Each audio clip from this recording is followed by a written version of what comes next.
மேலும் அந்த மர்டர் காரணத்தை கண்டறிந்த சம்பவத்தப்பட்ட குற்றவாளிகளை உடனடியாக கைது செய்ய வேண்டி திரு வாசராகர் ஐபிஎஸ் அடிஷனல் கமிஷனர் நார்த் அவர்கள் மூலமா ஒரு ஸ்பெஷல் டீம், அந்த 10 டீம் அமைக்கப்பட்டது.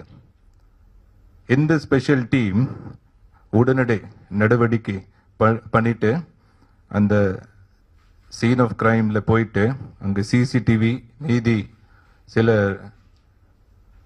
நம்ம செல்போன் டவர் லொகேஷன் பார்த்துட்டு அவங்க அந்த 3 மணி நேரத்துக்கு உள்ளே 8 சஸ்பெக்ட்ஸ், அதில் சில பேருக்கு பொன்னை பாலு, ஒரு திருமலை மணிவண்ணன், திருவெங்கடம், ராமு, சந்தோஷ், அருள் மற்றும் செல்வராஜ் ஆகியோரை பிடித்து விசாரணை மேற்கொண்டனர். விசாரணையில் மேற்படி 8 சந்தேக நபர்கள் குற்றவாளிகள் என உறுதி செய்யப்பட்டு அவர்கள் கைது செய்யப்பட்டு புலன் விசாரணை மேற்கொள்ளப்பட்டு வருகிறது.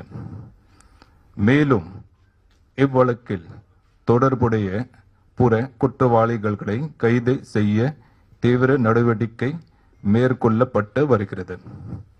சம்பவத்தில் போது மேற்படி ஆம்ஸ்டாங் உடன் இருந்த அவருடைய சகோதரர் வீரமணி, அவருடைய நண்பர் பாலாஜி மற்றும் டிரைவர் அப்துல் கனி ஆகியோரும் மேற்படி தாக்குதல் காயமடைந்தனர். அவர்களுக்கு உயிர் மருத்துவ சிகிச்சை அளிக்கப்பட்டது. இப்போது அங்கு நிலைமை கட்டுக்குள்ள உள்ளது. மேலும் முக்கிய இடங்களில் தேவையான பந்தோபஸ்து அரேஞ்ச்மெண்ட் மேற்கொள்ளப்பட்டுள்ளது.